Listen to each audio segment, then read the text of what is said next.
in hindsight, I look, damn, we could have been a DJI, but we weren't. we never saw the opportunity. So that's a little background in it. In terms of my academic background, I have a bachelor's and a master's degree in engineering science, and my specialties in signal processing and control systems. So, and target tracking is one of my big interests, tracking targets with different sensors. And that gets into a very interesting field, but also a very complicated field, like how you track a target with a radar, how you track a target on the infrared. And this is in the algorithms that you use. So that's my specialty, and it is on the hardware, but also on the algorithm side. So that's a quick introduction, if it was one. I guess Boris is last. I guess I'm up. So like Eric and Luke, I started on the offense side, somehow got roped into the defense side, spent 10 years running security and financials, which sucked. Went from there to running security in startups and doing some offensive work, but mostly defense. So last 20 some odd years has really been around information security. I got into drones. Well, I tried to get into drones around 2010, 2011, when OpenPilot was first starting out, and realized that I sucked at flying, and this wasn't something that I really wanted to do. I just didn't have an RC background. Building them was fun, but parts were super expensive. Fast forward a few years, got into the Mavics, the Phantoms, mostly around doing photography and video, because that's one of my passions. Those got boring super quick. During COVID, I found my first FPV video. I've probably built around 20 since. And with all the RFID research I've been doing, I've been looking at some of the intersections between the two. Dragos and I had started chatting about some of the drone stuff I've been working on, and it's good to be talking to you guys. So Eric, I know you've worked on drone stuff. Luke, I've seen some of your stuff on Facebook, but mostly the Mavic stuff. So really looking forward to the conversation. Can I just jump in and tell you guys? So you remember that I said to you guys that I got to get up and go over to the stream station to listen to it to make sure everything's okay? It wasn't. Kevin actually was just messaging us on the group here. Kevin Finisterre, for the people at home who had some family issues, family things to deal with, and couldn't be here. He gives his apologies. But we started the audio during the middle of Pavel's introduction, so we might have to give us the short version for the folks who are, because we do have people on YouTube right now, and we do have people on Twitch and Twitter who are watching us. So I've put the YouTube link for if you want to message it into your friends into the Zoom chat here. So that's the actual YouTube event that works. And give us, so basically they heard Pavel introduce himself. Is it Pavel or Pavel? What's the right? Either way, it depends. I call you Pavel, but I've always said Pavel. Now I feel bad. Pavel's the North American. I'm originally from Prague, from the Czech Republic, and in Prague it would be Pavel. Pavel. Yeah. So and I heard Boris. So probably Eric and Luke, give us the short version again for the folks who actually can hear you this time. Sorry. I don't know that that's possible. Yeah, that was that's okay. You know, I'm actually enjoying the heck out of this because I get to hang out with you guys. So the one thing that's been awesome about this conference is it's like a real conference. It's gotten a chance to like drag people in and just interact with them. You know, I'm being social for a weekend and being online and getting together in groups like this. So it's already working for me for that. So give us this. I'll ask you a question. Let's do this moderator style. So introduce yourself and explain to us how you got your handle. Oh, that's a whole other thing. And it's supposed to be quick. You go first, Eric. I can be quick. So one of my favorite movies in the 90s is the Thomas Crown Affair, and I always was fascinated by, and my handle's T Crown. Like most people actually don't know that. If you're on IRC or some other places, you would see it, or in conference, but never really online. But so T Crown, Thomas Crown, and someone named me that. And I was like, that makes sense. I love that movie. That's it. Okay. I am Luke McOmie, or Pyro, and I got my handle by my mother. She gave it to me after I burned off my hand playing with explosives when I was a child.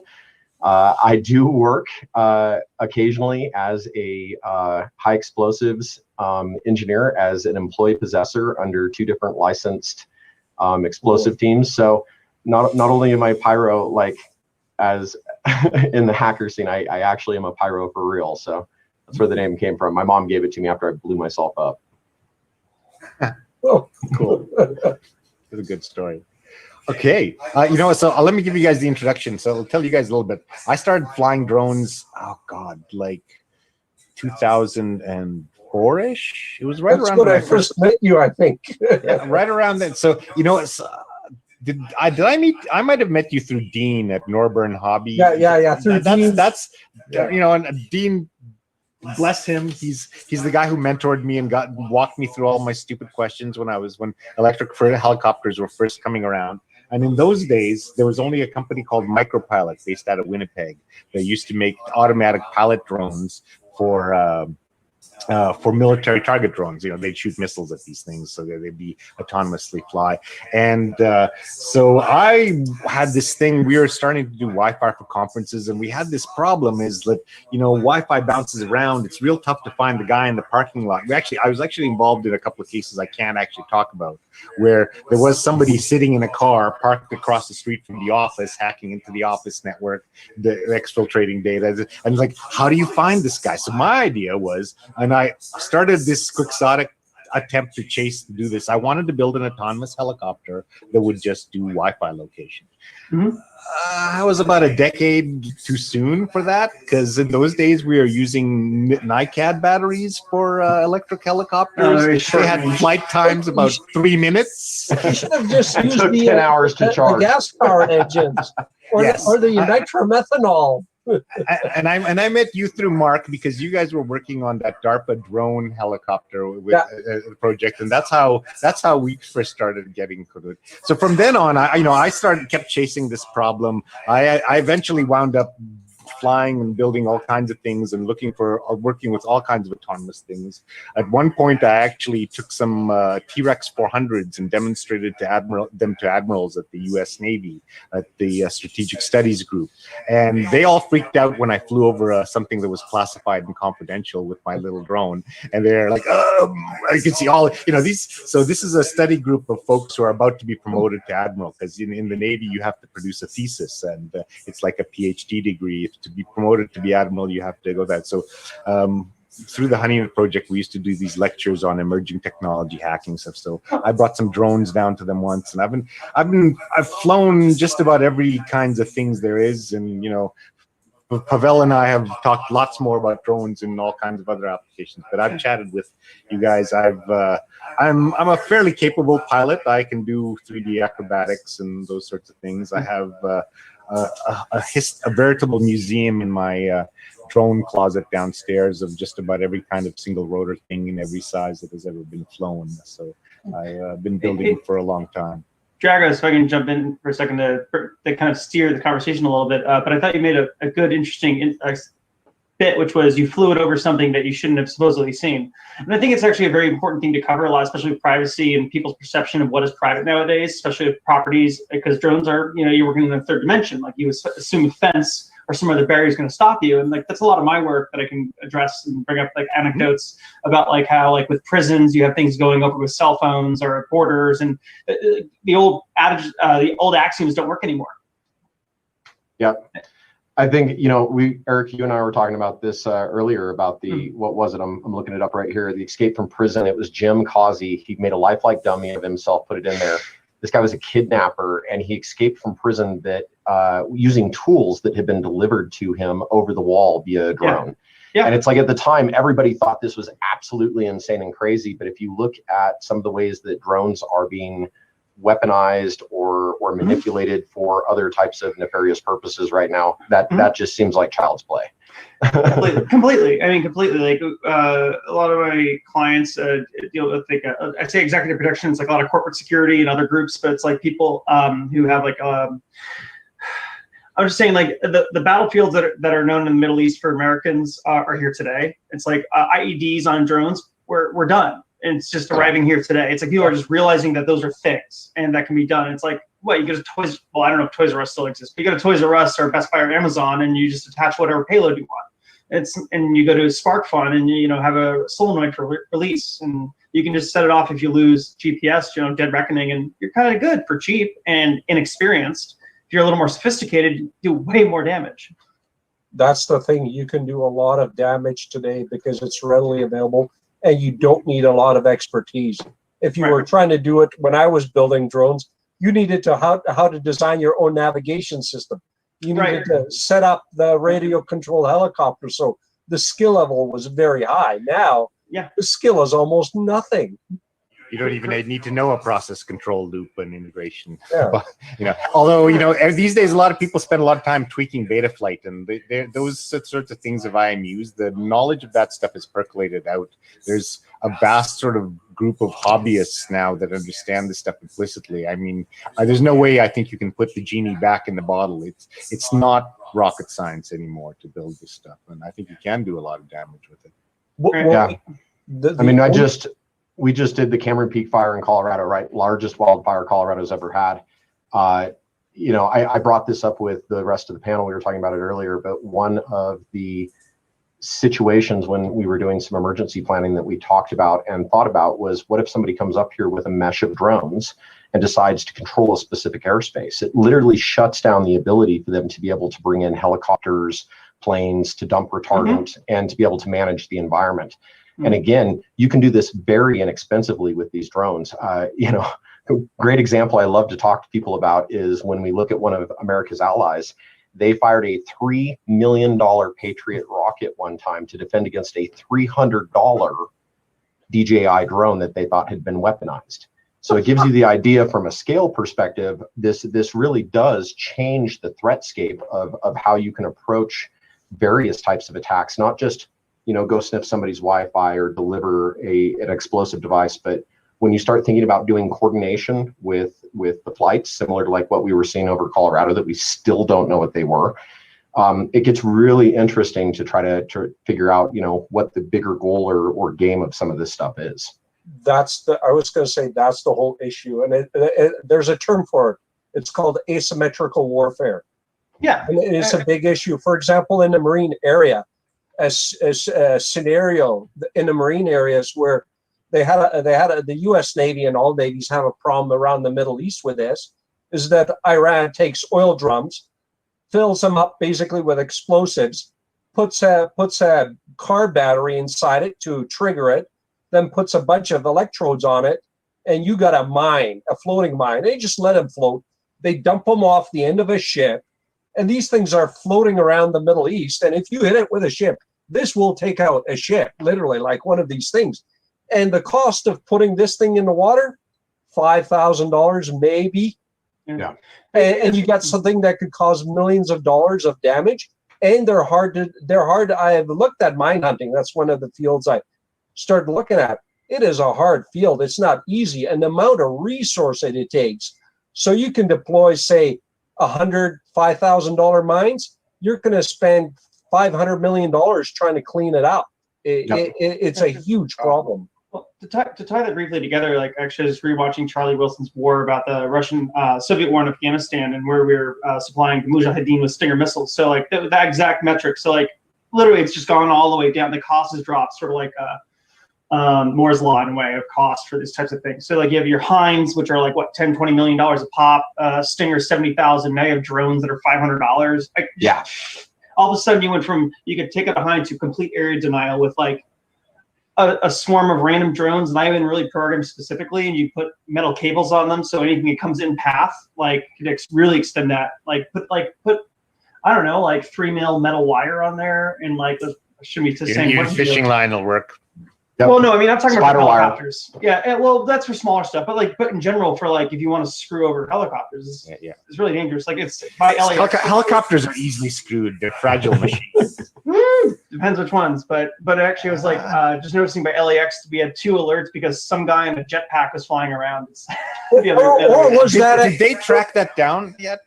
No, just 2 sightings and no one's caught it. You know what I think it is? I don't think it's probably a jetpack. I think it's a drone with a mannequin attached to it. Probably would be. That makes a lot of sense. That makes a lot of sense. But it wasn't registered and it was flying in the airspace. Because the number of people that do the jetpacks is very small, and those guys, they wouldn't do something stupid like that. Boris, have you been building drones with dummies on them? Not yet, but Actually, Disney does. Actually, we're up to like 12 pounds with just home electronics. A couple $100, you can get up to 12, 13-pound payload. yeah. Actually, if I do recall, Disney Imagineers do have a mannequin payload that they use for acrobatics for film, and they do have one that's drone mounted. So like, we're by Anaheim. Well, Disney had that that light show that they had to get special. So funny enough, they're the ones that got the FAA to restrict airspace there. And the TFR? Well, it's kind of permanent, isn't it? It is. So it wasn't supposed to be, but it is. But then they did that light show for when the new Star Wars land opened, and they had to get authorization to fly their drones. There's a couple. I think it was about 100 some odd drones in an acrobatic format. So, Dragos, do you have another direction for us to go on this? We can just shoot fat all day. I have a great one. We talked about this earlier. Yeah. You know, when we talk about drone defense, right, there are all kinds of solutions, right? There's electro-optical, there's infrared, there's acoustic sensors that listen for sound. You know, so we can detect with heat, sound, noise, visual, all kinds of different things. But when you start really looking at the ways that people are trying to use technology to defend, you know, even some of the most advanced jammers or you know, like the Skylock type weapons and stuff like that, you still see that they are targeting specific frequencies that are used for commercial drone application. They don't get into the upper 300s, which are like where the military has drones. You know, they don't get into the amateur radio space. I mean, their Skylock actually does like 433, 445, and 455. So that's UHF at least. Yeah, but they're all particular bands. And if you go but if we channel, were right, we were talking about like if we weaponize this, why wouldn't we use like a VHF radio signal and use commercially available hardware to use a non-standard frequency to be able to defeat a lot of these different types of technologies that exist? Well, with SDR today, it's easy to do. You can do frequency hopping. There's all sorts of things you can do with SDR with the low cost of the modules. That's the thing. If you know what you're doing, and that's the only thing. We talked about it a bit at my last employer. I worked for a big underwater company, and one of the things we always talked about the thread is the only difference is now is that the people who know what they're doing are with the good people so far, because and that's what's preventing the at least in the underwater area, that the people who are in that area do not, for the most part, work for the bad guys, quote unquote. Well, I think a lot of that was hardware was hard to get by, right? We've all had hack RF since 2010, SDR since like 2009, 2010. Now, Mike. I hate you, Luke, for the whole current. I actually haven't looked at anything. I just got the whatever. I just got the hack RF with the. I just got a China clone with a Portapack because I couldn't find mine from Torcon. So I just started playing with Mayhem again like 4 or 5 months ago, and I may or may not have used it to down to whatever. But with that said, the Kerberos SDR, that's $230. Yeah. So here's the funny thing: is you might not even need hardware, because inside that Mavic, inside your Mavic controller, and inside the Mavic itself is an analog devices SDR, because that's what they're actually using for both the uplink and the downlink. So you pull apart that firmware blob and you download a new set of firmware to that SDR. You can the world's your oyster. You can do whatever you want. Now, mind you, their firmware. I've been looking at that firmware blob for a whole while. You know, that's actually how I first started talking to Kevin, is we were starting to pull apart the DJI drones. I ran out of time with that project. Haven't really gone very far with it at all. Life intervened and a kid happened. But there's all kinds of things that you can do there in terms of making the stuff more stealthy. But eventually you can, you know, if you throw enough money and expensive SDRs on it that you just capture the whole thing with bandwidth, you'll be able to you'll be able to do it. You know, so that's the reason. Actually, this is I'm sort of stealing the show for the Sunday night SDR talk, but I'm going to be talking about spectrum analyzers. This is my latest thing here. It's an XTRX written by designed by some mad Russian. This is just a USB enclosure. Inside here is a PCMCIA card, so you can actually plug it inside a laptop. and people are building a lot of. Wait, hold on. Where are you getting laptops with PCMCI adapters today? Micro eBay. Micro PCI. That's the Boris. That's the swap meet panel Sunday. Sorry. Micro PCI. So you pull out your Wi-Fi card and you put this card in. I got it. All Dragos did just now was date himself and show that he's old like all of us. I know this was a professional conference. Hang my shame, head and shame. I have a laptop from 1999 that still has a PCMICA interface.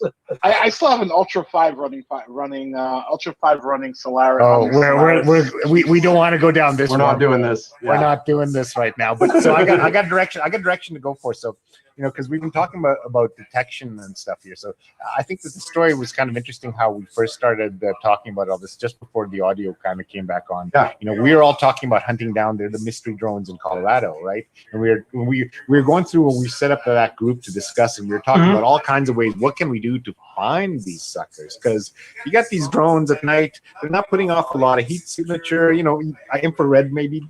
This is cue for some props that maybe some other folks have here. But how that's really an interesting dilemma to me, is just how do you detect these, and how do you you've got to add more detail, because this is crazy for those of you who weren't following this out there. I live in Colorado, so this was like our back door, and we did actually get to lay eyes on this and see it ourselves. So I can tell you it was not Starlink. I know what Starlink looks like. I see Starlink all the time. Whatever was in Colorado was something much, much lower and much, much more insane. The coordinated flight was unreal, but these drones were large. The visual confirmations that occurred from pilots said that these drones had a wingspan that was like 5.5, 6 feet wide. They were long, super long flight times. People were reporting seeing these drones in the sky for 2.5, 3 hours time. So we're talking were these fixed wings? I was going to say probably fixed wing, or at least a capacity of VTOL or something like that. Right. Well, no, because one of the biggest things, when you talk about it, people were talking about very, very large versions of what looked like phantoms or other types of like quad choppers. And these things were staying in the air for a very, very, very long time. They were surveilling in grid patterns over the top of an area that I don't know if I'm supposed to publicly say this, but is of high interest due to things that happen to be in that area. I think that's an appropriate way to say that in an international audience. What was the estimated altitude they were flying at, Luke? The reports were, the lowest reports we heard were people where they said it was just a couple 100 feet high, literally coming down into neighborhoods. The most of the reports that came in from law enforcement or confirmed confirmations from like pilots and stuff were saying that these were flying at like 300-400 feet. So they were still staying in like, lower grown space. But again, you're already super above sea level. So that's actually kind of interesting. Super high. There's a couple interesting points there, right? The length of time, because as we know, in terms of like batteries available to consumers, you're doing LiPo or lithium ion. You're not going to be able to stay up that long. No. People started talking about, these are nitro fuel or these are blah, blah, blah. And there's all these different ideas that people still have. There is still no idea what this is. And weird enough that when the government got involved, it kind of very quickly became quiet and almost disappeared out of the news. And people wrote it off as being, Starlink, and these being people seeing satellite trains, which I do believe are part of the visual verifications. People were seeing Starlink trains and they were saying, oh, we think we see drones in the sky. But there are way too many confirmations from pilots and people who were on the ground specifically spotting and watching for that to just be written off. So did they get picked up by any of the civilian radars? So this is where things get really interesting. Yes, they were able to track this. They were able to see this stuff, multiple reports. This is not like 1 or 2 people seeing these weird UFOs in the sky. This is hundreds of people coming out of their houses, seeing them float over these various rural towns out in the middle of nowhere, Colorado.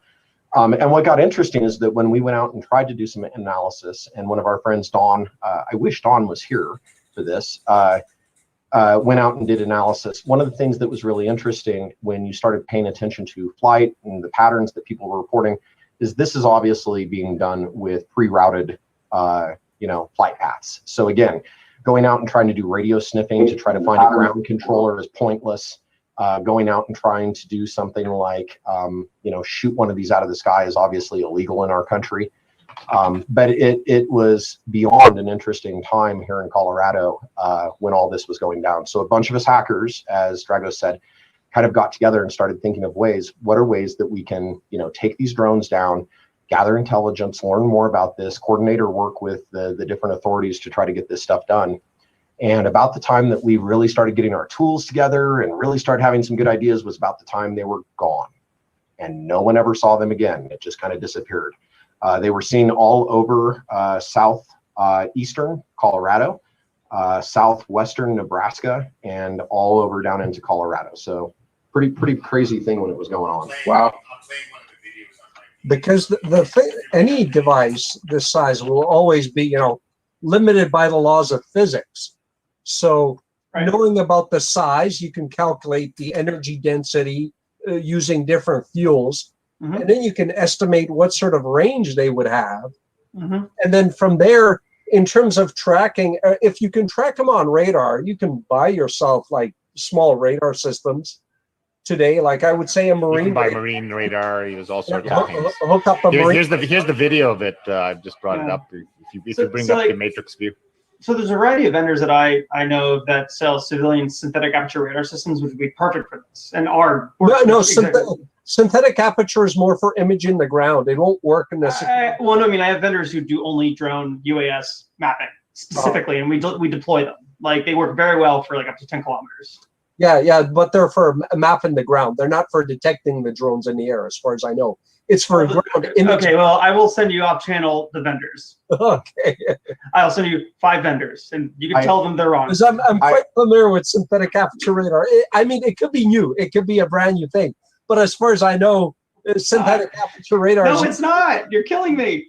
You're killing me. No, I've been looking at this for a while. I love it. I knew you guys were going to get out. Love every each other time. and get along so well. This is what happens when you put brothers in the same room, right? We all battle. You guys seen? I'll tell you about the coolest anti-drone system that I've got to look at least the papers of. I've never got to play with one, but it's the ULRWA. Are you familiar with this thing? Say it again. Just reading about it a few days ago. Ultralight remote weapon station. This thing uses laser tracking and acoustic tracking and all kinds of other things. And then you can put a 50 cal machine gun on it to have it shoot drones out of the air. Oh yeah, but there's a whole class. There's a whole category of products for the last 30 years in the Middle East that like you do that and you put actually mortar rounds or what counter response or whatever it is. So if here's anything like boom, it's off in 2 seconds and. Well, not hear any more response. Something like that. I was going to say acoustic is an interesting thing for tracking those drones in Colorado. Depending if you didn't have much background noise, like if you can get to a spot where it was relatively free of background noise, and you point the the microphone like in that direction, you may be able to pick up the noise.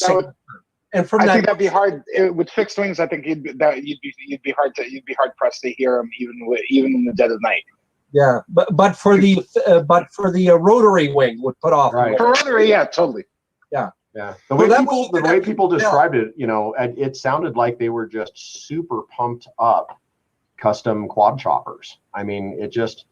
But when you hear people talk about their flight times, the flight, the coordination where they've got 20, 30 of them in the sky at the same time, I still stand by the fact that this was a state actor or some commercial operation. I would say more commercial. I actually lean towards hedge funds, actually. I'm going to be honest. Alternative data systems. Towards hedge funds? Go watch Billions. Everyone go watch Billions. Watch episode 1 of Billions. It'll just Taylor Mason. They'll solve some answers. They're building their own drone army. I've watched Billions, but even then, right? If we're talking so many at the same time, someone's applied for funding, right? That would have been something that. No. I will counter that argument because I talked to these people. Really? Like they will spend large. Watch the movie Project Hummingbird. They will spend insane amounts of money for Alpha or Edge. Because the ranges they work with are significant. I actually talk with a few of them from time to time. I'm like, what's the current in InfoSec? What can they use potentially in passive measures to play to market. These are used very heavily. I mean, like outside of satellite images, I won't list black companies, but there's a lot of just stuff that you guys can swipe a credit card and get, 1 meter resolution images now all over the world, and have AI mapping. They'll clear cloud for you, but also they'll be like, oh, something changed, and you'll just get an email update. It's super trivial, all API based. Oh, so you're saying these could have been potentially one of these mapping companies? A lot of them. Well, agriculture is a huge investment market. Yeah, that is true. Yeah, I agree. It's a 100 billion, hundreds of billions, trillions, biggest market in the U.S. I mean, if you can figure out, wait, trading places. I think it's the best way to look at this. Orange futures. I'm serious. If you can do grain, whatever. John Deere is a company. 10 years ago, I was looking into their systems for hyperspectral imaging on their tractors. Like, agriculture is big data. It has been big data for such a long time. You just hit what I still to this day truly believe it is. As much as fun as it is to say that it's a state-sponsored actor because of the area that it is and what they were potentially filming or flying over, I still stand strongly behind the fact that this could have been, and whether it's domestic or foreign, I don't know, but I think it could have been people doing agricultural scans of the land that's there. I mean, this is the heartland and a place where people are doing corn and beet crops and all kinds of other things. So they're sure, but if there was no malicious intent, there'd be flight records, right? Because now I'm gonna be very honest about. If there is no malicious intent, is what I just no. It's no one's dying. They're just maybe making large trades, and they don't want anyone to know what they're doing. I mean, this is very. How many drones were in the air at once, Luke? How many? I think the max report that people said was something like 20 or 30 drones that were concurrently seen in the air at one time. Most of the time that it was reported, it was something like 3 to 12 drones. Now was it just like they were seeing dots, or were they seeing some sort of an outline? No, these were people going out, sitting in the back of their pickup truck, watching grids being flown over agricultural lands. Now, since I did a Google search and I know I can now publicly say this, the other thing to take into consideration is that this is happening over an area that houses one of the largest nuclear missile armaments in America.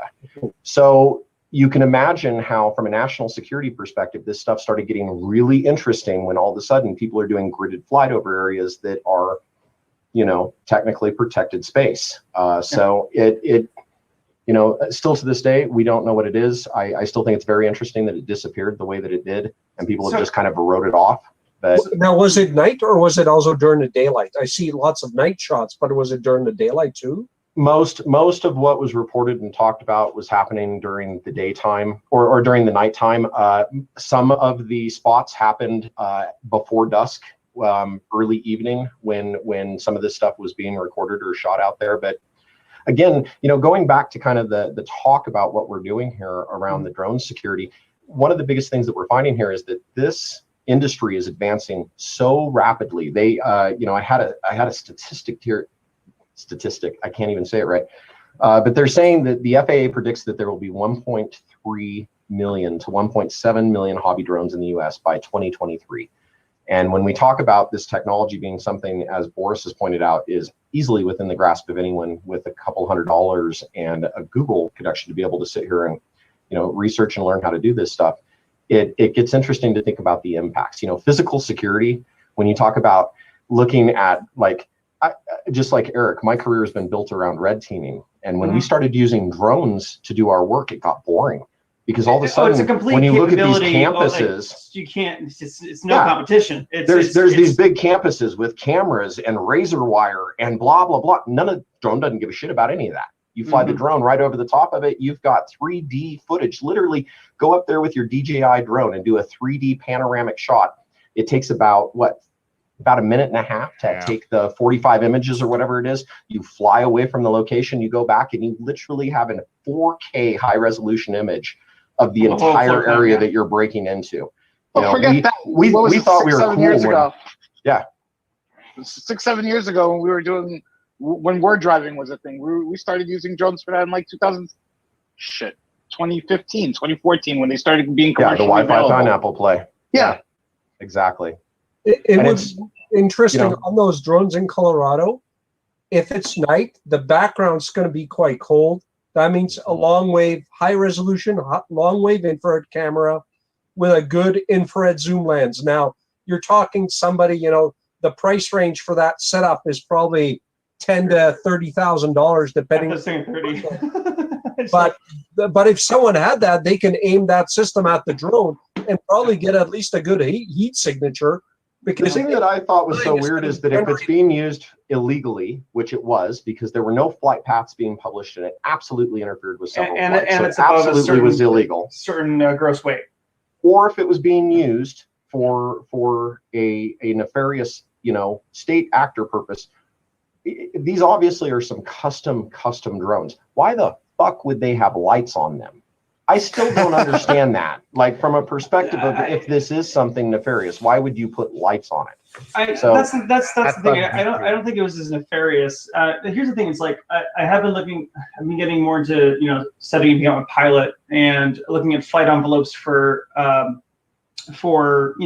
fixed wing, vertical. It's like quad rotors. Like, actually, real quick, my first experience with drone. I don't like using the word drones. It's just like, but that's the popular term. But I was at CCC in 2000, I think 8 or 9, when it was still in Berlin. Whenever it was still in Berlin, I was at Chaos Communication Congress. And anyone who's listening, if you haven't gone, you must go in the future. I promise you, it'll the oldest and the oldest hacker security conference, going since 25 years or something like that.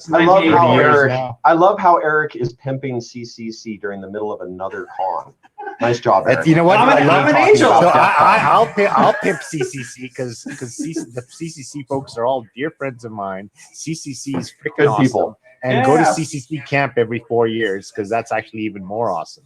So it's cool when he does. I'll plug that. I love those guys. Maybe I have power of influence over Dragos now. So what I was saying was my first experience was in the main conference center upstairs at the Berlin Congress Center. It was a big dome room, and basically this was where you see all the hobbyists who were starting to work on the earliest drone. Everyone was using MDF, laser cutting all the parts. Like, DJI did not exist as a company doing drones. Period. Did not exist. Like 28, 9, 10. All of a sudden, it's like midnight, like conference is over, at least talks are done, and they you have like 500 chairs in the middle of the room, and all of a sudden you hear, because apparently it's a big open internal volume, and it's snowing outside, so I was like, oh, that's cool. And then some jerk flips the lights in the entire fucking dome, and I'm standing there up like this in like the chairs, all of a sudden you see blinky lights, like batteries not included, you're like, what the hell? And you almost get nailed by a drone. And these things were like flipping over because they had no good flight control yet. People were still writing all the firmware. Yeah. That was my intro to it. But that was my real eye opener. I'm like, things are moving fast. And then when DJI commercialized everything, actually, really quick, who wants to go talk about DJI privacy? So I was going to bring up the fact that the document that got declassified. From it's the U.S. Navy docket, right? The letter. I can't remember the specific name or whatever it was, but it was stating the fact that the U.S. government was saying that in internal government agencies, defense agencies, blah blah blah, couldn't use DJI components anymore because they think that the vulnerabilities and weaknesses that existed in the firmware could be used as a backdoor for exfiltration of data information, flight patterns, images, all kinds of other things, right? So to give you, I completely get it. And I don't believe it one way or the other. I'll say that Booz Allen did a really good assessment of the hardware and everything following this that was paid for by DJI, because DJI was saying this is a bunch of bullshit. It's not real. We're not doing this. China's not stealing your drone pictures of your house. But I will say that it's entirely possible and something that could happen. I am a DJI nut. I have given them so much money. I use DJI for off-grid hackers, all the stuff that we do.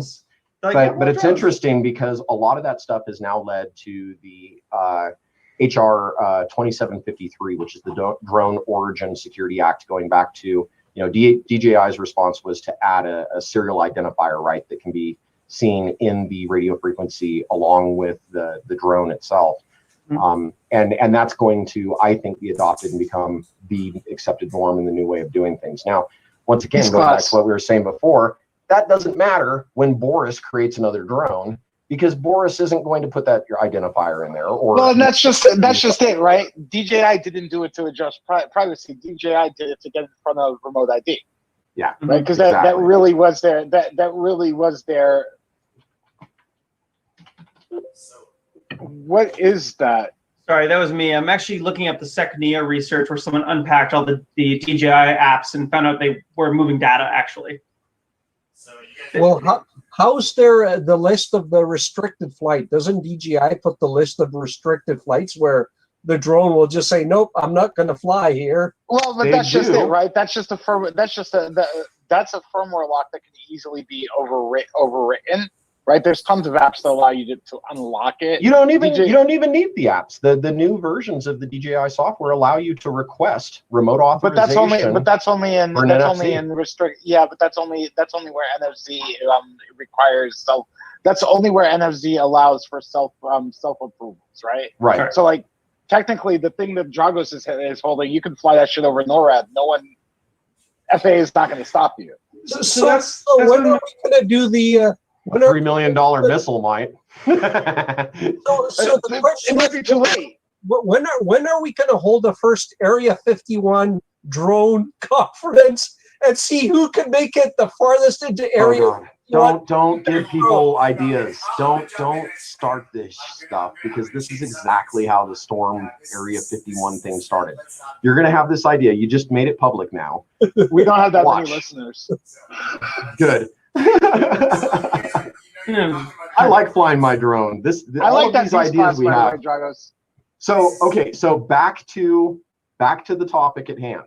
Types of things that we when we started talking about scary things, right?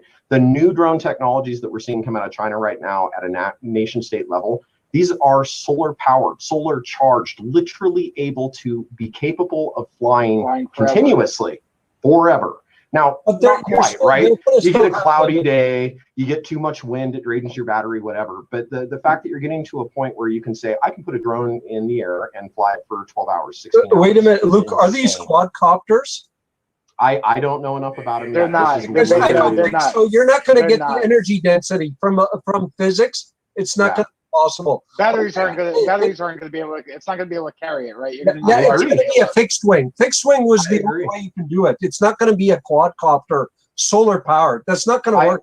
I wouldn't assume that a nation state would be using a quadcopter for this, but yeah, I mean, it's an example of kind of where some of this stuff is changing and going to, that I think that in a year or two, we'll even start seeing some of these capabilities at you know what, Luke, I would be a bit careful on that, because you're still limited by the laws of physics and energy densities.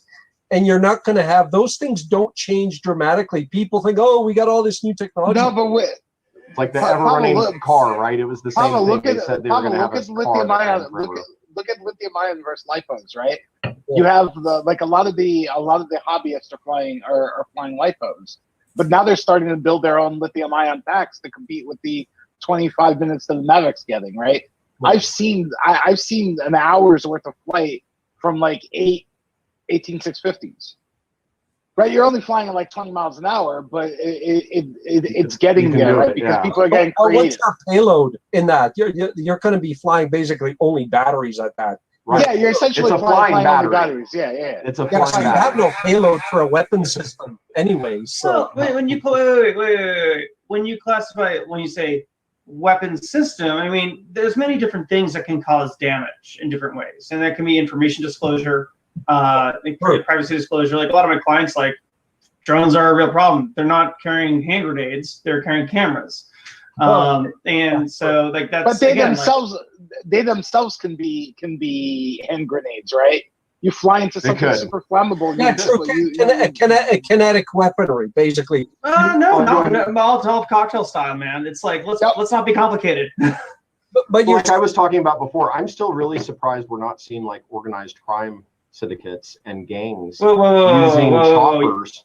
Oh, choppers! No, I was saying we're totally seeing this in prisons and using. No, I'm not talking about for drug delivery. I'm talking about, again, coordinated flight to push out police and news choppers when they're wanting to commit crime. Same thing. Again, I'm not wanting to sit here and give people bad ideas, but I've been really surprised when we see all these various protests that are happening around the world, and that people aren't doing things with drones they shouldn't be. Well, the example of that's the Decoy Maneuver. That was what happened when that crazy guy in Norway went on a killing spree. Remember how he put the put the thing totally just to decoy, and then the actual mission was somewhere else. And you could do the same thing with drones, that you have something happening with drones here, and your real plan of attack is in a totally different location. But it seems so far he was one of the only ones to pull something that off. But someone with enough intelligence and planning could plan that off too. And that becomes for any security, be it drones or be it other devices. It's a big, big concern. Hey, you guys, I'm just kind of sitting here looking at our notes, and there's something I want to bring up here. Airspace rights. When we start talking about security, airspace rights are obviously a big thing that come in hand. You know what I'm going to talk about, Dragos. Do you guys, are you all familiar with where airspace rights come from? Like there are several lawsuits and cases that have happened. A lot of people cite the one about, you know, the police using a chopper to take aerial photos of the guy that was growing weed out in California, and then they used that in court, and it became a battle going back and forth, and they designated that the chopper had flown low enough that it was going to potentially put other people's lives at danger, and that's why the evidence was to be thrown out. That's where everybody thinks it comes from. It's not. It's not. The best is U.S. versus Crosby. Sorry. This is in 1946, and it was a chicken farmer who sued this airport because he had chickens that were getting scared by these planes that were flying over, and it was causing these chickens to freak out, and they'd fly against the wall because they were trying to escape and get away from these planes, and it was killing these chickens. So this farmer sued the airport and took them to court. And the Supreme Court at that time designated that the common height of a house at that time was 35 feet. And that because when you think about the overall height of safe access and movement of a plane and blah, blah, blah, and all this other stuff, it was deemed that because these planes were coming within 83 feet of this farmer's land or this farmer's coops, that they were violating his property rights. And they were citing, you know, the types of things of the man who owns the land owns the sky and space above, right? Those types of old, you know, property doctrine. But it's interesting to think that the laws that now govern a lot of the access around the 400-foot rule and the access of how high you can or cannot fly over somebody else's property literally come from chickens being scared to death because of too close of airplane flights in 1946. That's awesome. Iro Obscura. Thank you, everyone. Hey, Dragos, you're on mute. You're on mute, how are we doing for time?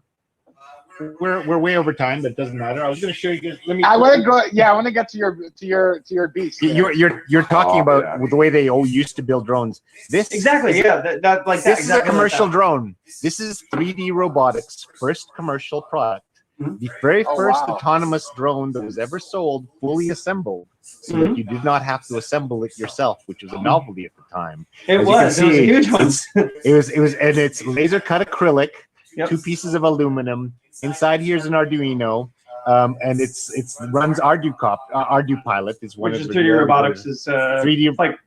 Yeah, basically. So, and it's controllable over. I plugged in a DSMX receiver, but it's also controllable over Zigbee. And so I can actually. Oh wow! See, there you go. Way back when. So this is my very first successful autonomous drone out of very, very many way back when. It was also the first product they assembled out of their factory in Tijuana. So it's another history museum piece. But this thing, a beautiful drone. It is actually kind of a cool piece. So this thing will fly anywhere. You're talking about old stuff. But to get back, now that I've explained that, and I've got that. You know, my love of drones, I'll throw it in really quick. My love of drones came from Real Genius. When I was a kid and I watched the flying orb, I was like, I have to build one of those. That's awesome.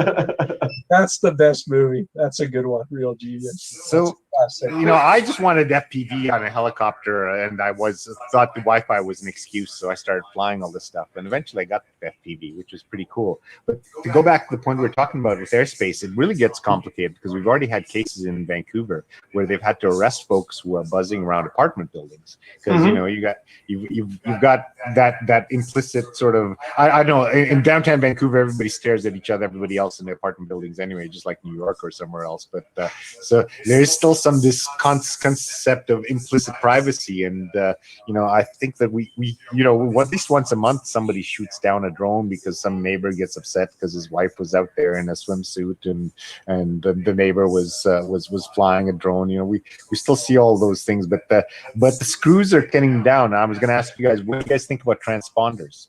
How long will it be before we all have to have transponders on all our drones?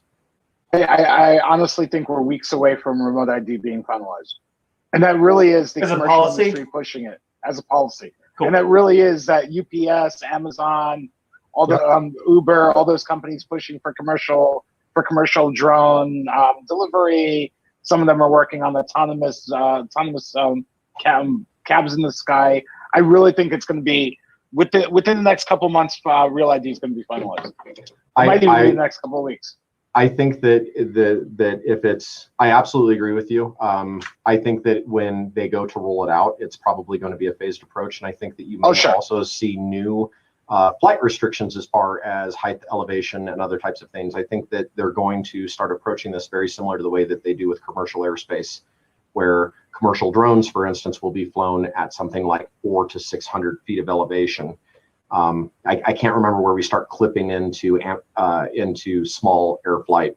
Do you guys know? Which is actually super interesting, right? Because a lot of the hobbyists, a lot of us stay below the tree lines, right? Yeah. We're at 100 to 150 feet, which is why they've been so vocal against Real ID to begin with. Plus, with everything coming out of China, it's going to be super hard for them to enforce Real ID, right? Like, look at our Baofeng. Wait, how do you mean it'll be hard? You mean like someone can root it, unlock it, whatever, or you don't? What are you going to do? I forgot to install Real ID transmitter in my. No, they can just force the FAA can force policy that any new DJIs are not sold until that's done.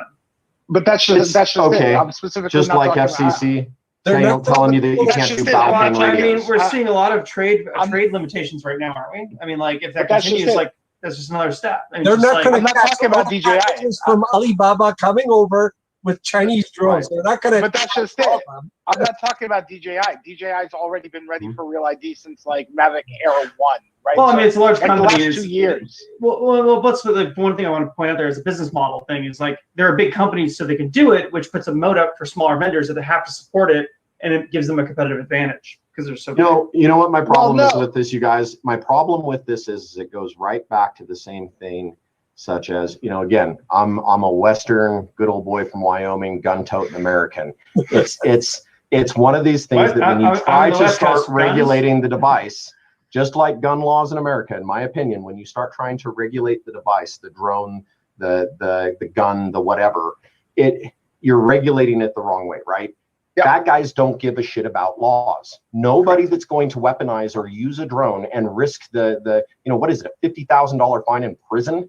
Like if you weaponize a drone, somebody that's going to do that doesn't give two shits about the Real ID program, and they're not going to care about it. But so my point about Real ID specifically, right? Mm-hmm. When we go past the consumer drones, it's all just radio waves. Yep. Okay, so we're not going to sell any devices that aren't capable of Real ID anymore. Cool. I got a $10 SDR dongle, and I got a radio that's open to frequencies at 1+ watts, right? Right. Okay. There'll be so many new protocols popping up for controlling these things that I don't see them. I don't see them having a legitimate way to enforce it. No, I agree with you. Just like I was arguing against with Eric, you look at Baofeng as an example right now, right? That's exactly where I was going. They weren't able to keep their part their part certification because of odd third order objects in the way that they're putting together radio signal. I'm not going to get nerdy on radios right now, but it's a good example. FCC has said these can't be used anymore, and still there's tens of millions of them being shipped to America every single day, and they're not going to be able to stop it. They're not going to be able to prevent this. It's just something that we're all going to have to figure out.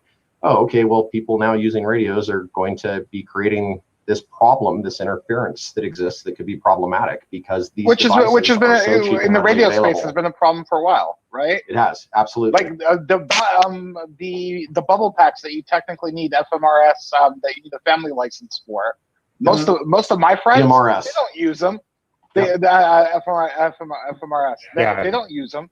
They use Baofengs, right? Because you can run the same frequencies. You can talk to your bubble pack folks, and they're like $10. Yeah, and not pay the $75 to be able to do GMRS. Well, the FCC, right?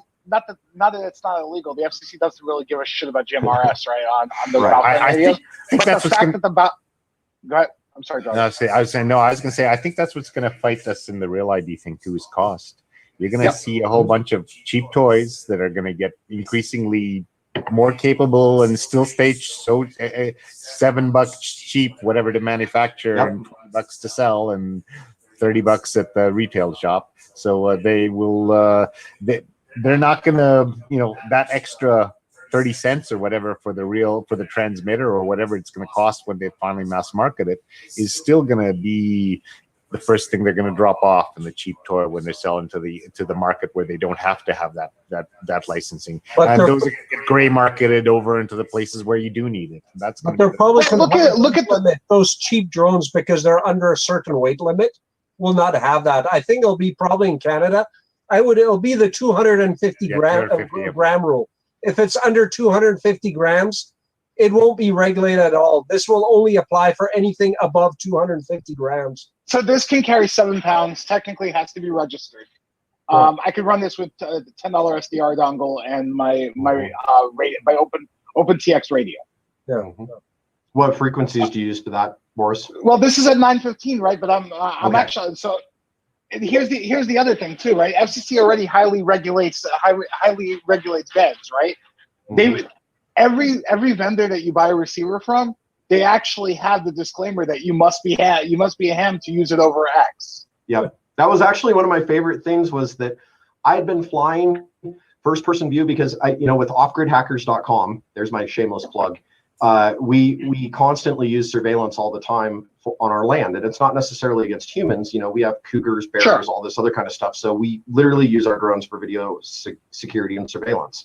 And at one of the crazy things that when we first started playing with them and started going back and forth with them, that blew my mind, was thinking about how incredibly accessible and easy this is now compared to where it was like when Dragos was talking about this stuff first starting up. And as Eric pointed out before, when I first saw a drone fly, it was at DEF CON. It was the very first time I'd ever seen a drone take off the air and go do its thing that wasn't some commercial or government type application, something coming out of like Redstone Arsenal or whatever. Yeah. Nowadays, when you look at it, it's, the project kits and the things that exist out there make this so simple and so easy and so hackable that it's just the idea or the concept to think that we could regulate or control something like this through a real ID program, or saying, oh, well, you have to use this specific frequency. I just don't think it's a realistic way to approach the problem. Well, yeah, I agree completely.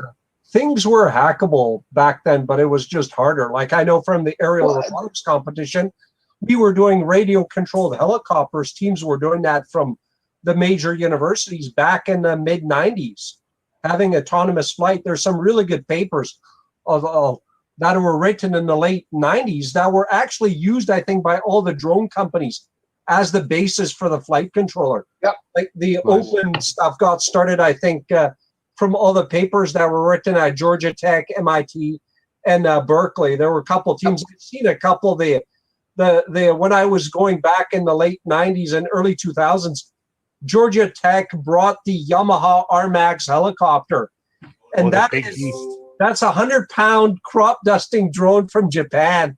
It's a real bird. Yeah. It's a real chopper. Have you seen that one? Yeah. That thing's nuts. It's a beautiful helicopter. It is. It's gorgeous. It has like a lift weight of something insane. It was like 80 pounds or something like that, above and beyond. They had a rack mount full of computers. Georgia Tech put like a rack mount of compact PCI back at around 2001, 2002.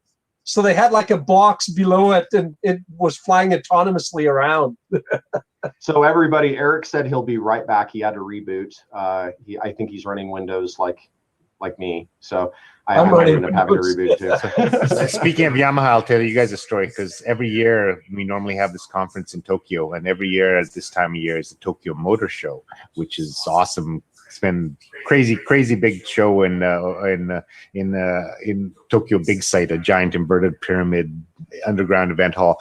But Yamaha always brings for their motorcycles. They always have 3 or 4 of their commercial drones, and they have some really big, weird, freaky, strange drones that they get all kinds of Japanese government contracts to do. So they've got some very weird alien drone technology. They kind of go in a different direction from everybody else. A very interesting company of that. So just an aside and a story for you guys there. But, Yamaha did get in trouble back in the mid 2000s because China ordered supposedly for crop dusting a bunch of the Yamaha drones, and then they found out it was going to the People's Republic Army in China. So Yamaha got in big trouble for doing that. For not you can Fox FPV. You can order some. It's a lot of these. A lot of shops in Hong Kong actually too. You can order some pretty heavy duty commercial stuff. You can build the equivalent of an Iranian drone with just off the shelf stuff and do that stuff. I mean, there's really not a lot of stuff stopping the threshold. This technology has gotten pretty approachable by you don't have to be such a rocket scientist anymore. It is approachable, but we should also mention that the cost factor. Then you're spending about $10,000 to $20,000 on the drone. You're not doing it for $100 anymore. No, nowhere near. Yeah. No. So, Hey, did you guys know that a cool air intercept, again, random break in here, that I think this was a DARPA funded project that they taught eagles to catch drones out of the sky in 2016. If you Google the Dutch, Oh, wow. the Dutch police have a program where they trained predator birds to take down drones. They actually had 2 birds that were trained. So they've actually, there's a couple of people I should have thought of getting Justin in here, because he has hawks and he would have been interesting. But there's another gentleman who I should have brought to this panel. Is Martin McOmie, who just sold his commercial drone company to SpaceX. And nice. So what does his company do? That's an interesting capability they would buy that they didn't do in house. They did big heavy lift drones, like heavy lift. We're talking. So you were holding out on us pounds. for like an hour, dude. What's going on with their flight time, their envelope? Come on, still. Oh, me? Which AKA the Chinooks of drones. Well, that's the thing about that people I see like missing the point. Like if you go back to anything RC flying back in the 70s, 80s, 90s, hobbyists, it's all like fixed wing, most except for the helicopters, and those have long times because they don't have to use as much thrust and energy to keep it up. They're moving thermals. Just to give you an idea, the gas-powered helicopter that we were using was made by Century Heli Predator, and it had about a 1.7 meter diameter rotor blade. It was running a 22cc gasoline-powered 2-stroke engine, and on about, I would say, probably half a liter of fuel, 40 minutes flight time. Right. That's my point. About 10 kilograms in the air. With that, I still have one, actually. It's disassembled, but I have it sitting here in my basement. And so you could get good flight time and get everything, but the complexity goes up. I mean, those were, in the day, that whole setup was about $3,000 in the air flying. Right. It's tough to beat the fuel density of petrol fuel. Oh, right? yeah. Right, but back to my point before we lose this again is that, to loop back at the thread at the very beginning, which was about Denver and all the drones, was specifically like fixed wing can drastically increase your flight time, and we're just like I find this a very big problem with hackers, air quote, is that they get really fixated on the standard protocols in other areas, and like you jump out in other industries and you're like agriculture, it's like this whole other world of capabilities, or not just military. It's just like you're like, no, quad. I'm like, there was a life before quad, and there was a whole world of fixed wing. You know what? You just touched on it perfectly. I want to hear from Boris, because Boris and Dragos, you two build more drones than anybody I know, maybe second only to Mark. Like Mark's drone addiction is insane at this point. But where do you guys think the technology is headed in. I just want to call it. It's called Drone Cane. if I ask you guys, where do you think things are going to be in 24 months or 36 months from now, as far as the capability of drone and what they look like from a price point, and their, where do you think this is all going? Because I think are just going down because the technology is getting cheaper to manufacture. So many competitors in the space. Honestly, I think in 12 months you're going to see a lot more people. You're going to see a lot more people entering the hobby, and then in addition to people entering the hobby, you're going to see people. You're going to see malicious actors entering the space, right? Because it's more widely available. Go ahead, Dragos. I have a very close friend of mine who works as in the prison system as a guard, and they have huge problems right now in most of the places. I mean, too bad Kevin isn't here, but his former company, Department 13, probably sells a lot, primarily most to jails, because bringing in cell phones, drugs, they just send the drones in as completely disposable. They don't even care about the price of the drones, because or sometimes they get them back, but they have those kind of small thing delivery. It's really easy with the disposable drones. Well, the thing is, like, the value of the person and their communicating information out is way more valuable because they're, like, head of a family or organized crime or something, where it's like so valuable that their information and their coordination is like way outprices the cost of a drone. It's like getting a no-go on a deal or something, or whatever, like, reason why they may be there or not. I mean, I've actually worked a lot in, like, tracking cell phones and, like, like mini, like, Mugatu phones, if you will, or something. But, like, a lot of it had to do with, like, turning out cells where you're trying to find them. Like, a lot of those groups, and I won't go into too much into capabilities, they're buying cell site simulators and trying to get them licensed so they can pinpoint where the hell they are, that they even exist first, and then they know, they got a problem. Funny thing is, the people really pushing that are the companies that get paid a lot of money to run the telephones for prisons. Oh, wow. Because it's competing with their actual income for interstate phone calls for prisoners' families. Which is the extortion system in there. I was going to add the whole thing. Not like I'm getting work with them anymore, or ever did. I was going to add to the future a bit from the sensors perspective. In my viewpoint, the mechanics, the batteries, there'll be small incremental improvements in that over the next 2 to 5 years.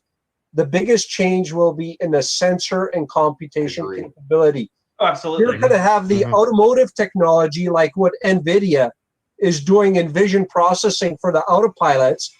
That is going to move to the commercial drone world.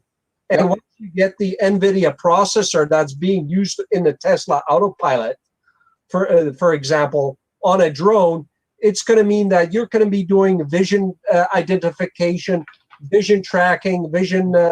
That's going to be the big movement. It's going to be from the automotive sensor sector. All those sensors that are put on Tesla cars and other cars now are going to be moving to the drone world. So I think, and when they're manufactured in the millions and they go down to $3 or something in the price.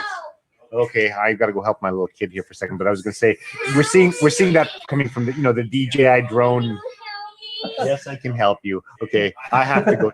I'll give me 30 seconds. You guys, but I was going to say that I completely agree with the sensors. We're seeing that collision avoidance and stuff in the DJI drones being pushed to cheaper and cheaper drones. Yeah, I actually want to point a little bit. Like a lot of colleagues at a lot of the major firms like OpenAI and Tesla who are working on these systems, and I'm doing quite a bit of study in the models, the neural networks myself, and it's just you have all these increasing returns on the models that are coming, and I'm not just talking about GPT-3, but there's a few envelopes of where it really works really well, and like a lot of pattern recognition, and was it the Jepson from NVIDIA or other types of systems, you're getting super light, relatively low power, but you're getting very, I would just say, when full self-driving, the models are done really, when they really hit it in the next, I would say probably 12 months or something, like that car is going to be worth way more than any other car company,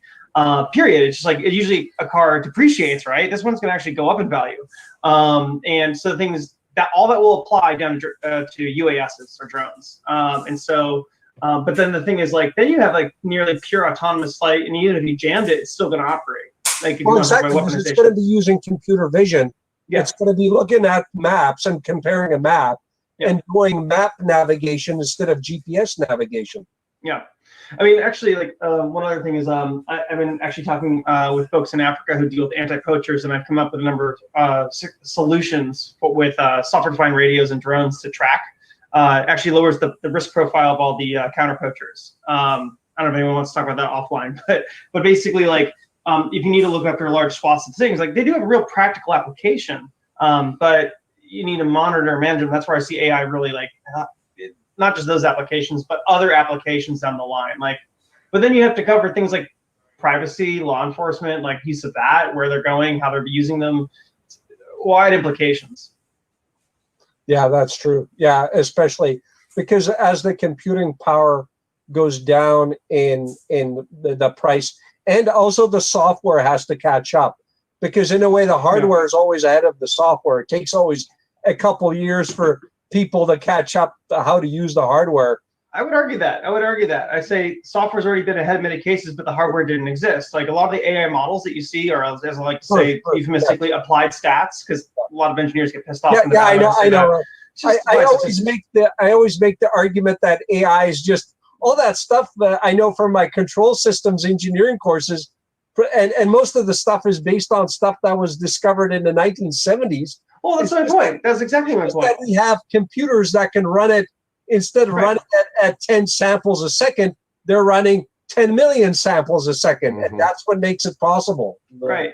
Yeah. I mean, I was actually just looking at a paper that just came out. I'm going to screw up the title, but it was like neural operators with Fourier transforms. It came out like, I think 2 weeks ago out of MIT, and they had a 1,000-fold increase because they swapped out from the FEA modeling they would do with their partial differential equations for modeling like water or any liquid. And they swapped it with a number of things, including Fourier transforms, and they literally got a 1,000x boost in performance. Like, you don't need to use Blue Gene for modeling. Like, the applications are all over physics, engineering, let's just say, like, you know, one application for a colleague who was like, I want to attach a laser mic to a drone. Like, I put it on a gimbal and land it, and then put it into a no-fly zone, and then like listen on a window. But I was like, well, you can actually extend that range if you can apply the model to the air, so you can actually like use it as a waveguide a lot better. And so you have like 1,000x performance. All of a sudden, you could potentially put it on those platforms once you get the algorithms correct. Like, things are going to change very fast for a lot of things in the next 10 years. I mean, so fast, I don't think anyone's really going to expect it. And that's where defense, I think, will be an issue, because once you have the vision navigation, and with passive sensors, you've eliminated the GPS problem. And then once you have autonomy, you don't need a connection with this anymore. You send it on a mission, what you want to do, a certain location, it won't need GPS. It'll use a map. And we already have a weapon system that does it. It's called the Tomahawk missile. Yeah, I know. Well, I mean, everybody's people can look this up. I don't know anything special, but you can go look up on how they actually did nape of the earth tracking. Like, they would preload on a tape, the earlier ones, the map and the altitude, and it would work with that GPS. Obviously, GPS came later, and they have M code, but that can be jammed, even if they have the spot for increased decibel and wattage. But yeah, no, like, these things have already been figured out in the past. Now it's just Moore's law, just shrinking this all down. Well, exactly. And then jamming is no longer, you're not going to defend against the jamming. You're going to have to take it out. By force. I mean, I know in the marine sector, they've been testing the CWIS system. I don't know how many you're familiar with the CWIS. A little bit. That's the 20-millimeter Gatling gun hooked up to a radar system. And for my friends in the Navy, says when they turn those on in if it's a real scenario and you turn on the CWIS, it means you're getting ready to abandon ship, because that's the last defense system against a cruise missile going up against a ship. Basically, the whole thing is designed to track any incoming target aerial and basically put metal in front of it. And one of the things that they've been testing a bit, trying to track drones with those things and take out drones. That's what I was going to say. They've done that. When you look at some of the lasing technology that I think it first became public because it was being used as part of the Iron Dome in Israel. It's the same kind of thing. It's the exact same technology that they're using. And a lot of that stuff is interesting because it is heat signature driven or optical driven or, whatever. Well, it's A lot of it's all radar driven, actually. infrared, radar. Mhm. They use all sensors together. But I think that when we start talking about the defense, I think that a lot of what we have seen from an anti-weaponization standpoint being deployed at a national defense level, I think that a lot of those technologies are, this is where I was going with my question to Boris earlier. I think a lot of those technologies are going to start becoming more commonplace and readily available. I think they will become versions of those, obviously non-kinetic weapons, but I think versions of those will become readily available for areas of the world that aren't law enforcement, aren't military, aren't whatever, right? They'll start doing things like lasing and other things. You can't set up a CWIS system on a building and just blast it away in the middle of the city, because you're going to have like all 20,000 rounds everywhere. You can't, but you can't. But when you can start building out targeted EMP type attacks, right? I definitely see us revamping our defense mechanisms against this. However, I feel like we're going to be good. I feel like the defenses that we are going to be using are going to be the same technology we used 20 years ago to fight off physical attacks. I agree. Right, because essentially we're fighting off a physical attack if we can control the electronics. Right, and when you compare the speed of like an incoming shell or a surface to air missile or something compared to a drone, drones come nowhere near them. They're so slow. They're so boring compared to military type applications. True. Yeah. This thing's coming in at 800 kilometers an hour. The target tracking system. You don't hear it. You don't hear it, and then you're done. Yes, Dragos. Your audio's dead, Dragos. You're dead. We can't hear you. For the people who are playing at home and watching, this man has like 30 monitors. I have about like 30 mics around here and probably 25 cameras. But so that was to stop my little kid having a little temper tantrum. So I didn't want to have to set that on the recording. But he's okay now. He's got an iPod. He's got a charge cable for his iPod, so he's fine. Crisis. That is a real exogen crisis, man. If I ever heard of one. Emergency. Battery level at 1%. That he needs help. But the 2 points I was going to make is, first of all, it's going to talk about this stuff is getting a lot cheaper. First of all, you guys were talking about imaging. Here's a little kit that I had my two teenage sons build. This thing is, let's see if I can actually zoom in on it. So it comes with a camera. It contains a processor that has an image processing array. You program it with a bit of Python, and with about a few hundred lines of code, you can have it recognize certain people's faces and be able to use it to unlock doors. If with facial recognition, it will do object recognition, all in the kind of code that a high school kid can write. What is it? Do you want to drop the link? Do you want to drop the link in the chat? Yes, it's company's called SIPEED, SIPEED, and it's called the MAX Go. It's the MAX Go kit. And guess how much this thing costs with camera, with a display, with a battery pack, I think, and $18. A little more. I would guess $75 would be my guess. It was around 40, just between 40 and 50 bucks. Okay. But the capability, I mean, so that very cool. You could put that in a drone and have it do facial recognition, which brings me up to the second point is, how long before people start doing malicious things with these little robot dogs? The spots? Because we're all fixated on air, ground, They're already doing and legs. Things. I thought Mark already did. Things. Yeah, Mark Rogers did research on this when he got his first robotic dog. I was going to say on that thing, it still depends on the quality of the camera. Like those type of cheap things still have a cheap camera. So to do not anymore. Those little CCD cameras, those little CMOS cameras are getting to the point where they can record 4K video, right? So if we're talking about pixel recognition, those little cameras can do it at this point. Oh, right. One of my kids' stupid little robot toys, it was like $99. It does facial recognition.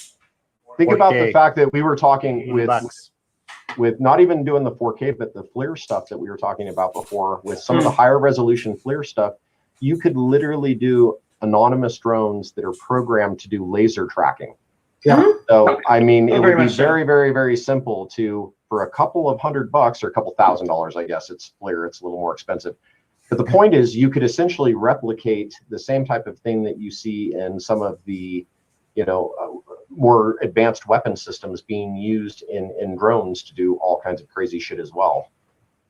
Yeah. It's Well, there's always this pretty wheel of technology reincarnation, because it goes from esoteric, super exotic, military, commercial, whatever, and it kind of gets commercialized, and eventually comes out in the $8 toy. Right? They always say it's either defense or porn that drives the creation of new technology. But there's or crisis on the weapon system. I was going to say there is the difference between the type of thing like stealing pictures, flying over things. Mm-hmm.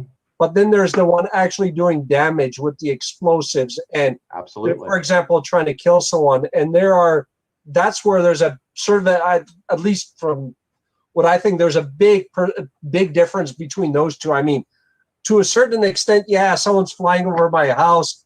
It's a pain in the butt. It's annoying, But if you got attaching a grenade to it or something like that, and you're trying to take something out, that's a whole different ball game. Something as simple as a remotely triggered Molotov cocktail could be used to burn someone's home. Yeah. As simple to show something that's commercially available versus like a hand grenade or C4 or some other exotic. It's like you can do extremely simple tech and weaponize a drone in frightening ways. I mean, I'm gonna be honest, like, soldiers have seen this. Like, this has been documented in C-SPAN and CNN for years with IEDs and stuff and drone IEDs. You can just Google this. This is not a shock. Yeah. It's like what I am shocked is that it has not landed here yet, as much as I think it would. Like, because it's not complex, it's not complicated. A lot of my colleagues and mentors would say in the past, a lack of creativity. Right. Why are we seeing drug dealers fly a drone over to a rival, location's house and then, I mean, maybe not in the U.S., but I'm pretty sure Mexico that's happened already a few times. The cartels are running. Some of them are running their own hardware of their own cell network and their own taking over cities, and that's documented. Yeah. So it's like, this is not shock. Like, this is just, I feel like it's a complete lack of creativity, of understanding. Like, also, I think it's a lot of inward looking, and a lot of people navel gazing. It's like, no, it hasn't happened. It hasn't happened in the U.S. I travel a lot, man, and I've seen some wild stuff, and I hear even more wild things from friends who are just recently leaving service. And like, yeah, I am absolutely shocked we're not seeing a lot more people going a bit wild with things. I agree on that, Eric. I had the people talk about that for 20 years. I heard that. Yeah. Like they're going like, this is not, all it takes is someone with the knowledge and the motivation, and then big problems.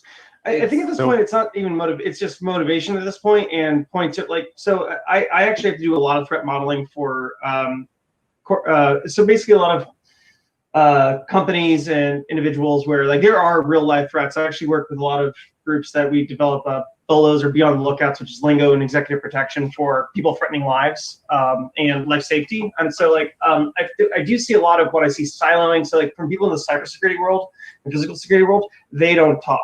They actually, a lot of the directors butt heads very often. A lot of the good directors of physical security often are ex-agency people who actually have worked in intelligence community type stuff, and like they understand that. The problem is the salaries for those roles are much lower, so it's like hard to get good people. But when you do, and you really start talking about these things, like I was one of my clients was, I would broadly say, the most hated company in the U.S. For a while, and I worked at doing threat intelligence, and I got to see their ticket tracker for a lot of inbounds, and I was just like, this is real. Like people threatening, they were flashing shotguns on Twitter and other things, and like, no, this is real. Like, this is not a joke. It's like law enforcement every day. Like, I'm not a cop. I don't want to be a cop. I don't relish that job. But when you look in the physical security teams departments, they actually isolate and insulate all that information, because one is you don't want copycats, and that's actually just known like doctrine. Well, I was going to say that's the thing that may be preventing these attacks by drones, because these crazy people, they want to be the guy with the gun. They want to be the guy with the hammer or the thing. They're crazy. They want to be on a news story. They want to go up with a bang. Yeah. They don't want to do it secretly when no one knows. They want the attention. They're trying to grab the attention. So maybe that is what's preventing this. Because if someone didn't want the prevention and wanted to take somebody out, there are ways to do it. Yeah, so a lot of that, like, to be simple, like when we would do our models, which is, do they have means, are they in proximity, and have they done this in the past? And that's our basic, the 3-second threat model. Like is if the person is threatening a life, and I see this a lot. I had 4 college history clients, and it's like, okay, someone big on Twitter is like hating on you, do they dox you? Okay, well, what's a simple thing? We we move the principle away from the threat, not the threat away from the principle first, because that's easier. Usually a lot lower resources. That's what they do with the president too. Like they move the president away from the threat, and then they neutralize separately if they have resources. And so basically, once you isolate that, then you can triage. But like if someone's just threatening you online, you're like, oh, they're in, let's say, arbitrarily Connecticut, and they're in California. You're like, are they going to fly out, or do they want attention? And then that's, so basically, like, you go to YouTube, you see a lot of people mounting weapons to drones all the time. This is like, like 500,000 videos showing, like, Demolition Ranch is an example of how I love people just asking for $50,000 fines. Demolition Ranch is different. Those guys actually got BAT class permits. They do. No, but I mean, like, but then there's all these other people doing things like they're mounting shotguns to drones. Obviously, the drone doesn't keep up very well for the first shot, but people are doing it. And so it's a matter of intent and execution of that intent. And that's a lot of work I do with help diffusing that. So it's like, I think it's all here. It's just a matter of someone doing it at this point. That's my thought. Yeah, and that's the scary point. Like with 3D printers, 3D printer gun, put it on a drone. You can source the drone parts from everywhere. You don't have to go to a gun store. You don't have to go anywhere. You can all do it from basically your little office. You have a 3D printer. You have some skill. You put it together, and bam, you have a weapon system, an aerial weapon system with a gun on it, basically. And I think Pyro brought something up earlier about how it's like, you know, like if you regulate the firearm or something else, it's like, but how does that really stop the person? I mean, like between like what's a kitchen knife and a hammer? I mean, they're tools, but they can be used for other things. But like so is firearms. So can drones. I mean, there's safe uses for lots of things. And so I mean, well, there's a difference. I mean, with a firearm, you got force projection.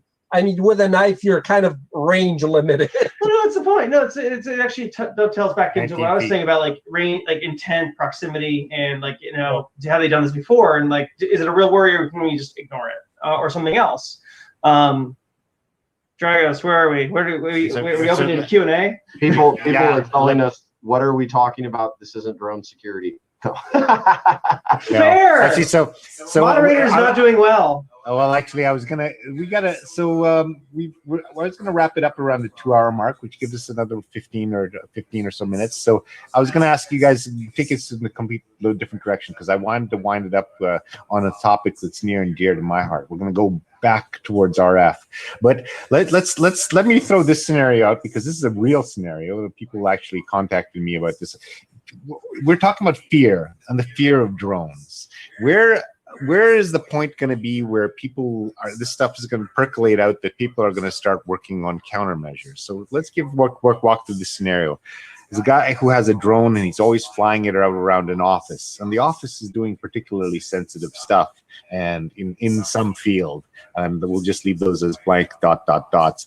But they start to get really nervous. They see this guy flying this drone all the time, and they're wondering, why is he flying this outside our office and hovering it around all the time? Is he actually doing something? Are we looking at some sort of malicious hacking threat from this drone? Are they shining cameras in there to do intel? At which point do these sorts of countermeasures and this fear get to people that it starts leading to not just expensive racks that are used for military installations when they're bringing the president in or something like that, but when do these things get put into the several $1,000 box that the corporate IT department will want for the drone detector?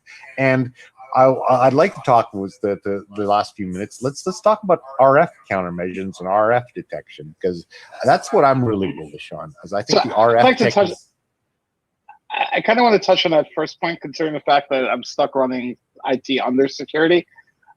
We can barely get budget these days to prevent SQL injection. Who the hell's going to give you budget to prevent the again? I'm in the startup world now. But and I've never worked in I've never worked. I've never done defense on any government regulated entity, but I have in a couple other regulated entities. I think the risk versus reward there at this point to implement countermeasures on the RF side. I know Eric probably has customers that are looking at these things, but that's on the executive protection side. But right in the rest of the organization, I don't see it being added to security budgets. I don't either. I mean, to tie to that really quick. It depends on the class and the value. Like it's like down to the budget. And in physical security, which is blending over into like they're buying threat intelligence products from cybersecurity because they're realizing everyone's threatening people online, and now people are actually using drones to antagonize or cause problems very intentionally. So like what I'm seeing a lot. And back to sensor systems, like there's a few that like it's on the radar. People think it's cool, but as an example, like when an incident happens that hits the news, everyone will instantly have budget. Like, and all the directors I know, I won't bring up other incidents to drag it off topic about different stuff, but like similar where it's like we know it could be a threat, or theoretically, it's sort of like I love loft where it's like making the theoretical practical sense. And it's like Microsoft was like, oh no, it's a theoretical attack. And we're like, no, it's not a theoretical attack. All right, we'll have to prove it. But the problem is with a lot of the clientele I see, because I bring in digital and physical, is that like I can talk about this, but until one of their peers in their industry has a problem, then they can write it down as a line item and then get the budget to install like sensor systems like that. It doesn't happen. It just doesn't happen at all. It's quite aggravating. I'll play devil's advocate, and then I'll let Pavel finish us out here on this one. I'm going to play devil's advocate and say that it is going to become very much commonplace for anyone that values physical security. I expect that you will see commercial operations, more commercial operations using this. We have clients actively right now that, due to the physical security and safety of their various campuses, use some of these technologies. It's not unheard of. The other thing I'll point out is that from a price perspective, even now, it's not much more expensive than like a core switch or a really expensive firewall. This stuff is not heavily expensive. But going back to the devil's advocate side of this, the reason I don't think that it's going to be effective is what we were saying before. These systems, are typically jamming commercially used frequencies, GPS, GMRS at best. The most advanced systems that I see out there that are for law enforcement and government only, they're barely getting into the UHF frequencies and the 900s, again, talking like what you were, Boris.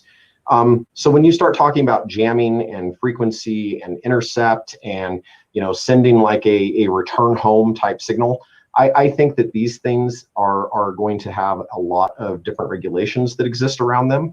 They're not just going to be readily, openly deployed. But I do think that, to just talk to the technology is available today. It's thousands of dollars, not hundreds of thousands of dollars. And I think it's going to become a commonplace to see it at a lot of larger corporate type locations and places that value their physical security. I mean, 5-6 years ago, we were using drones to fly up and look through windows at whiteboards so that we could get Wi-Fi passwords for red teams, right? This is not something new. People are going to start spending money and time on this stuff. And if you're talking $10,000, $15,000 to be able to do a commercial operation per physical location, that stuff is not hard to build into a budget for physical security. I think we'll see it a lot. I'm going to argue one point on that, which is depends on whose budget it comes out of.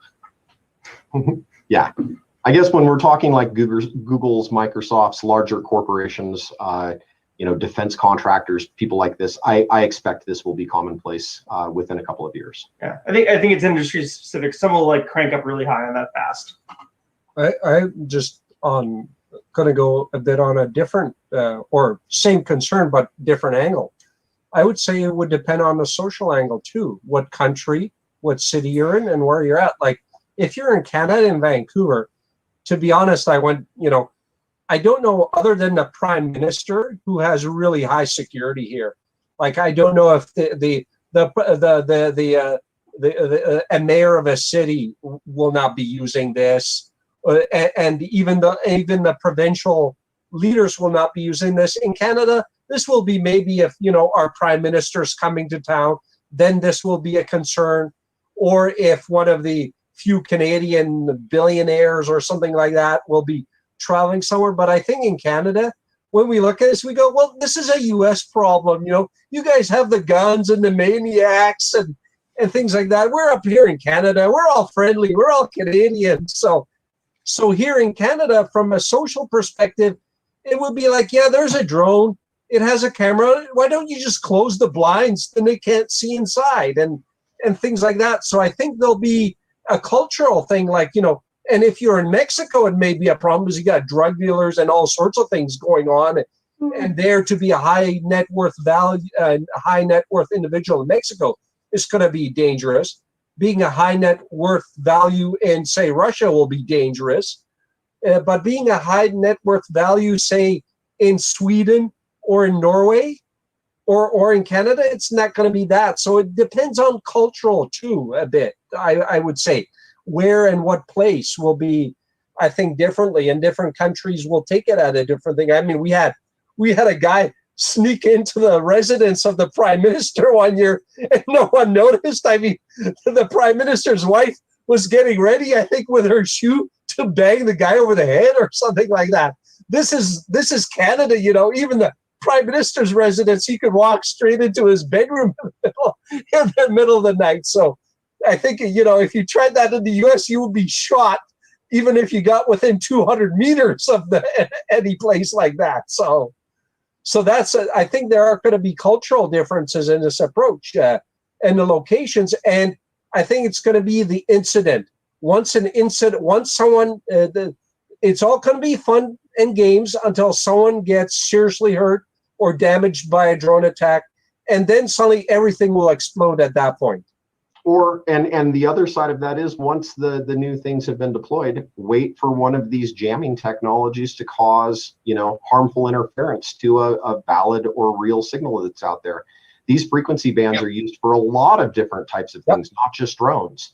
So if you're taking something that's creating a damaging interference type frequency to break signal between the drone and the controller, that could affect a lot of other shit that's in the area. So I think that we're also going to see the other side of that swing as issues occur. Just like Stingray units, right?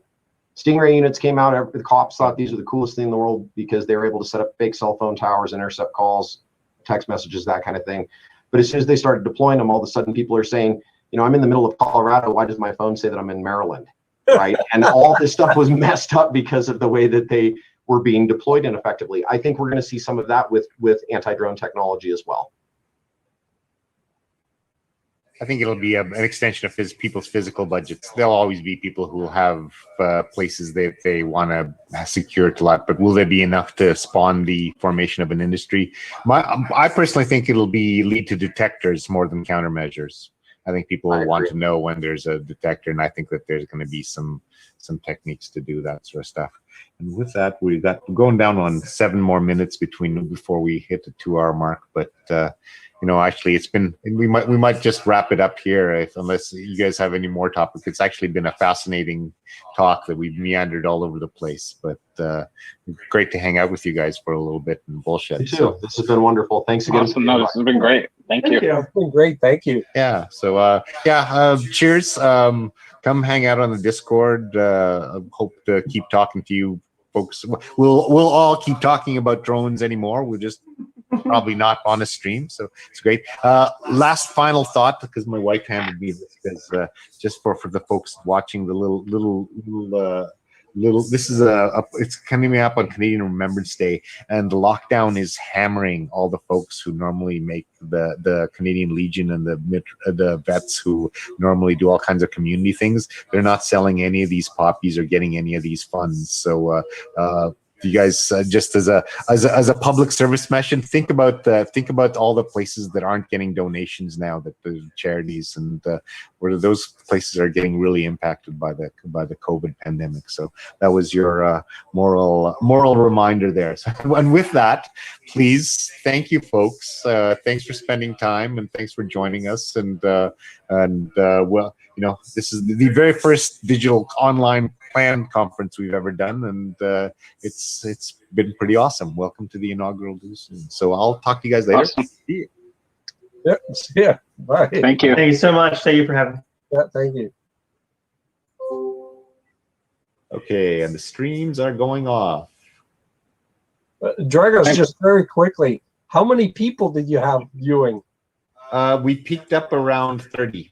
Oh, okay. That's not awesome. bad for- But so the way these things work is that there's about 10% of the views seem to be getting from the real streams, and then the rest of them are people going back and checking the recordings afterwards because It's always the way it is. my innovation that I've come up with for this conference is I've put the recordings and the streams all on the page there, so I don't have to go back and screw around with publishing recordings and whatever. When I just hit screen stop here, and I actually should make sure that I actually do disable them, is they'll just